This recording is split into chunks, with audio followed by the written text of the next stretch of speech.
Merci beaucoup pour l'invitation. Alors, je voulais commencer cette communication en partageant deux étonnements de terrain qui ont fait que ma problématisation s'est tournée vers le rôle et le travail des ingénieurs. Le premier étonnement de terrain, c'est quand j'interroge un élu local et que je partage mon envie de questionner des touristes et qu'il me dit n'oubliez pas qu'on est une station touristique et que si vous êtes là comme épouvantail, 3 petits points. Et donc ça relie un élément que j'avais en tête qui est l'ultra-spécialisation économique du pays du Mont-Blanc autour du tourisme. Ça relie cet élément, et je ne savais pas trop quoi en faire à l'origine, à cette gestion des risques. Alors, pareil que Nils, je précise à la fois que gestion des risques comme expression avec le risque et risque naturel, il y a toujours des guillemets parce que c'est des expressions qu'il faut changer et qu'on peut questionner, mais je ne vais pas le faire à chaque fois dans la communication. Et donc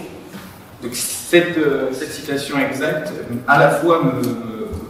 permet de comprendre que c'est pas tant l'image, c'est pas tant la montagne que l'image de la montagne qui est exploitée localement par l'industrie du tourisme, et qu'ensuite ma démarche et plus largement celle des sciences sociales, elle dépasse le cadre traditionnel de perception et de gestion d'une menace géophysique qui est une menace glaciaire dans cette vallée de Haute-Savoie. Alors pour resituer Saint-Germain-des-Pins, on voit Genève-Annecy, donc c'est vers le sud du département de Haute-Savoie, et plus particulièrement donc, la vallée étudiée qui est représentée par le quadrilatère ici, avec deux centres principaux, donc Lyonnais et les Thermes, dont je vais reparler un peu plus tard, et pour une perception un peu plus aérienne, on voit le massif du Mont-Blanc vu de l'ouest, avec le tout petit et très peu impressionnant glacier de Tête-Rousse, qui ne ressemble à rien quand on imagine un glacier, encore moins un glacier menaçant. Ces premières conclusions, ce premier étonnement de terrain et l'hostilité, voire le grand mépris du maire local pour ma démarche, m'ont conduit à changer d'entrée de terrain et peut-être à me tourner plus vers les gestionnaires, donc je reviendrai sur ce terme-là, vers les ingénieurs qui gèrent ce risque. Et quelques jours plus tard, j'ai un deuxième grand étonnement de terrain quand un des principaux gestionnaires de ce dossier-là me dit « Et alors, je suis curieux, ils en pensent quoi les gens là-bas ?» Donc à Lyonnais, le premier centre de population potentiellement exposé par une coulée. Et qui est un des gestionnaires principaux de ce risque me pose la question de la perception des gens, m'a fait complètement halluciner. Et je me suis dit, et en plus c'est dans une grande simplicité, et je me suis dit qu'il y avait vraiment un questionnement à retravailler autour du cadrage du problème public, donc le cadrage en tant que processus tel que mis en théorie par Emil Goffman dans les années 70, et comment ce problème public de la menace glaciaire était cadré globalement en haut des versants, donc à plus de 3000 mètres d'altitude, et comment était construit un silence à propos de la mise en tourisme des montagnes et de tous les enjeux et les débats nécessaires que fait peser cette mise en tourisme. Alors la première grande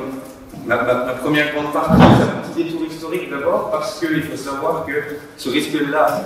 il n'est pas inédit. À la fin du XIXe siècle, donc dans la vallée de Montjoie, on a une petite agriculture vivrière qui concerne la grande majorité de la population, mais en parallèle déjà une activité touristique qui naît au début du XIXe et qui voit son essor tout au long du siècle, et avec des termes qui attirent la haute bourgeoisie européenne qui vient en villégiature. Et le 12 juillet 1892, toute cette vallée est ravagée par une lave glaciaire qui est partie de Tête-Rousse, donc à 3200 mètres, juste sous le Mont Blanc. Et c'est un événement qu'on peut qualifier comme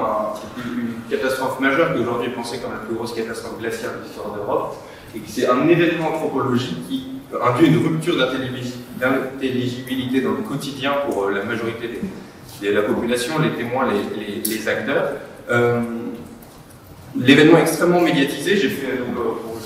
il y a toute une partie historienne dans ma recherche que je ne vais pas développer là. Là, c'est les 15 plus gros quotidiens de la presse du moment qui ont des tirages absolument supérieurs à ceux qu'on a aujourd'hui, quasiment 1 million par exemple pour le petit journal. On voit à chaque événement la mention de cet événement donc pendant quasiment 2-3 semaines. Ça marque énormément les mentalités de la belle époque. Et donc, ce discours post-catastrophe qui est créé dans l'espace social, notamment localement dans les premiers jours où il y a un décompte des décès, avec des représentations d'une nature absolument déchaînée, incontrôlable, petit à petit, on voit qu'elle est absorbée par une recherche rationnelle beaucoup plus savante des causes, entre guillemets, telles que c'est écrit à l'époque, des causes de l'événement. Et les causes, évidemment, puisque cette recherche est confiée à des savants de différents corps dont je parlais, notamment le corps forestier de l'Office national des forêts qui existait déjà sous le nom RTM à l'époque, ces causes-là, elles sont tout de suite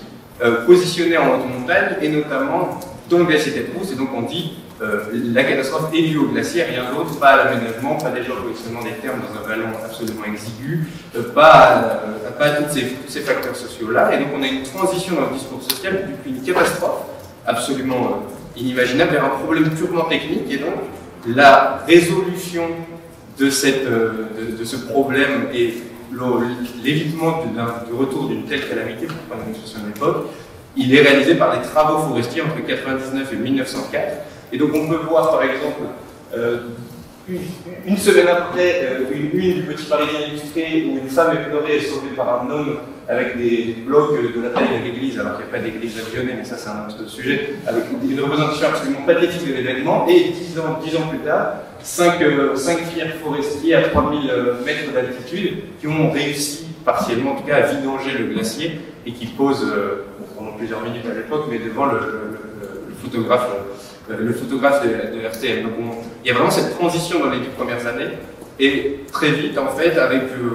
la Première Guerre mondiale et ensuite cette gestion des RTM de ce tunnel qui avait été creusé en 1904, la menace est absolument oubliée. Alors, je voulais ensuite, à partir de ce passé-là, et ce qui est intéressant, c'est que aujourd'hui, cette histoire, dans l'idée d'un aléa, donc l'aléa géophysique qui est à peu près l'élément principal de la conception des ingénieurs du problème, un aléa, c'est un phénomène qui est qui est probabilisé. On estime que une avalanche, l'aléa de l'avalanche, c'est avec une fréquence de retour, je ne sais pas, de tous les ans dans ce couloir-là. Donc c'est une probabilisation de l'événement, et pour ça, il y a une recherche des occurrences passées par des ingénieurs qui n'ont qu'une formation d'historien, mais ça c'est pas forcément grave en soi, c'est plutôt la manière dont ils le font qui est plus grave. Et donc l'unique événement ici de 1892, il est cité partout dans la littérature grise des gestionnaires, dans tous les documents administratifs, dans toutes les communications, mais sous la forme d'un unique paragraphe rétréci qui avance une histoire géologique quantifiée, parce que donc, les ingénieurs utilisent uniquement les sources des ingénieurs, puisqu'elles sont considérées comme suffisantes. Et donc on a par exemple sur le site de la préfecture un paragraphe comme ça de 5 lignes qui est censé expliquer de manière suffisante l'événement, en donnant des chiffres sur les mètres cubes et des trucs comme ça. Et puis voilà, une catastrophe majeure avec toute la perception sociale de l'événement est réduite à un micro-paragraphe de chiffres. Pourquoi et comment? Et ça en fait c'est intéressant, c'est qu'on ne pense pas du tout, mais en montagne, en fait les ingénieurs, une part de leur travail c'est un travail d'historien. Et ça pose une énorme question, c'est voilà, peut-être sur le panel d'avant aussi, pourquoi l'histoire n'est jamais inclus dans la formation des ingénieurs. Pour eux, de fait, je reprends un peu les travaux d'Anne-Marie Manavissé, donc du pôle grenoblois dans les années 90-2000, qui travaille beaucoup là-dessus. Pour eux, ils recherchent des éléments qui sont jugés objectifs dans des archives qui sont pensées comme des bases de données exhaustives. Et donc, on a une sorte de formation d'une mémoire spécialisée, soutenue et légitimée par la mission historienne de l'Office national des forêts que la loi française lui attribue, pour établir une continuité, puisque depuis le 19e siècle, en fait, c'est l'Office national des forêts qui recense les événements, et pas forcément les perceptions évidemment, mais les événements, il y a eu l'avalanche là, il y a eu un glissement de terrain ici. Et parce qu'il y a ce recensement, pour établir une continuité, c'est toujours aujourd'hui l'ONF qui recense et qui dispose des archives sur ces événements. Et ces archives, qui ne sont pas accessibles aux non-gestionnaires, donc par exemple à moi, donc il y a à la fois c'est des sources que d'ingénieurs, elles sont disponibles que pour les ingénieurs, et de toute façon il n'y a que les ingénieurs qui ont la possibilité de créer le discours social à ce moment-là. Et donc, ce qui m'a intéressé, c'est une des conclusions aussi de ce travail, c'est que dans les entretiens, pour les rares ingénieurs qui font cette mission historienne, par la comparaison entre 2010, 2020 et 1904, en fait, les techniques et les travaux ont tellement passé qu'il y a une évidence du progrès salvateur évidemment, mais de progrès comme quoi c'est impossible avec l'avancée de cette technologie-là, que de ces technologies sur les glaciers, c'est impossible que ça ne fasse pas la différence pour un aléa qui est jugé similaire à celui de 133 ans. Ouais, je vais aller un peu plus vite. Une deuxième partie qui est plus, je vais aller beaucoup plus rapidement là-dessus, sur l'hégémonie ingénieure, en fait, en 2010, et ça qui fait un peu le sujet, c'est qu'il y a un double hasard, donc une oscillité nucléaire voulue par Nicolas Sarkozy et une technique de résonance magnétique des protons qui n'avait jamais été utilisée. Ce double hasard absolument fou permet la redécouverte d'une poche d'eau à peu près le même volume que celle de 1892, et donc d'un coup on a un enchaînement de situations qui transforment absolument le métier de glaciologue. En fait, ici, le métier de glaciologue, tous les glaciologues ont une formation en ingénierie, et leur métier se transforme il y a une contrainte qui pèse sur eux, endosser le rôle de gestionnaire localement, avec l'investissement émotionnel, le raccourcissement des délais scientifiques et les pressions politiques que ça comporte. Donc là, j'avais quelques photos pour les travaux en urgence qui avaient été conduits en 2010. Et donc cette urgence à l'été 2010, elle est gérée par la formation d'un comité de pilotage restreint, une collaboration tripartite et puis des innovations qui amènent à des brevets, mais donc une gestion de crise qui fait des contraintes en termes des contraintes très très restreintes et qui crée un système qui depuis a été pérennisé. Et ça, c'est peut-être quelque chose qui est hyper intéressant, c'est que le système de crise a été pérennisé au-delà de la crise. Et encore une fois, le mot crise va être questionné. Toute cette gestion de crise de ce système-là, il doit s'imbriquer dans une conception du système de gestion un peu plus large,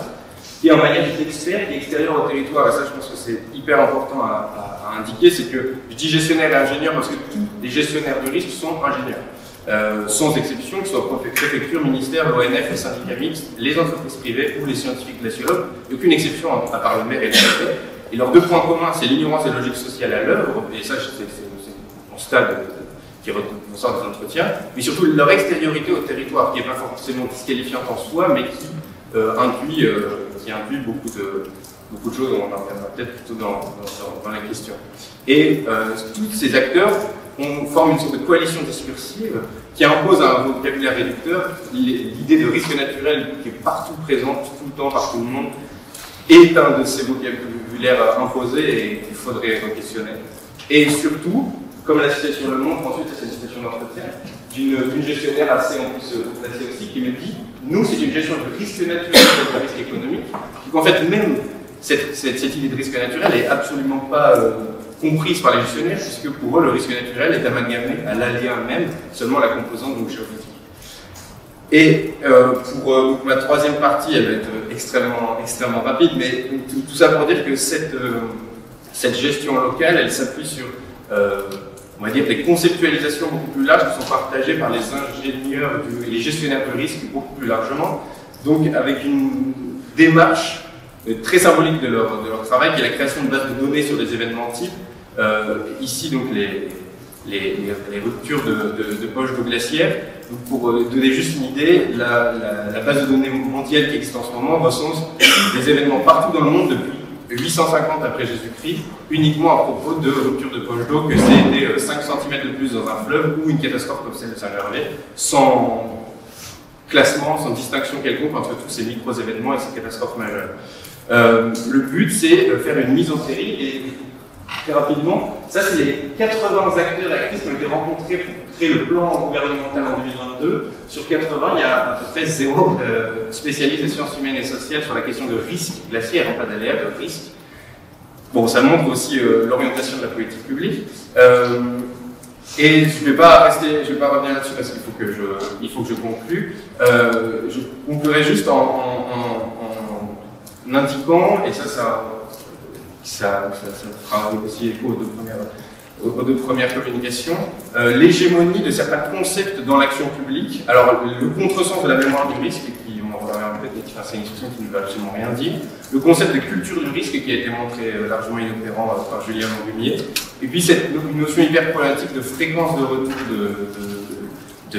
des phénomènes qui est définie de la manière la plus arbitraire qui soit et qui a des conséquences énormes en termes d'inscription ou non dans les plans de prévention des risques naturels localement. Et je peux aller sur cette carte. En 2010, en décembre 2010, juste après la fameuse crise où tout le monde a paniqué, il y a eu un nouveau plan de préservation des risques naturels à Saint-Gervais,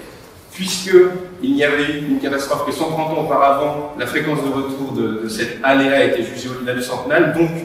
légalement pas inscrite dans le PPRN, ce qui fait que sur la commune de Saint-Gervais, le seul endroit où ça a été détruit de manière grandiose 130 ans avant est en blanc ici. Et donc c'est le seul endroit où il n'y a pas de prescription en termes de construction par rapport à tous les autres versants qui sont voilà, exposés à des salaires beaucoup plus mineurs, et notamment les termes à donner et les termes en voie à droite. Et ça c'est encore un autre sujet qui dépasse un peu le cadre de l'année à venir, mais il y a une magnifique négociation entre l'acteur économique, donc les termes qui ont été rachetés par L'Oréal en 2016, pour dire que l'année même du Vallon n'est pas exposée aux aléas alors que tout le reste de la forêt le serait. Voilà, excusez-moi du léger déplacement et peut-être qu'on pourra aller dans les questions. Merci.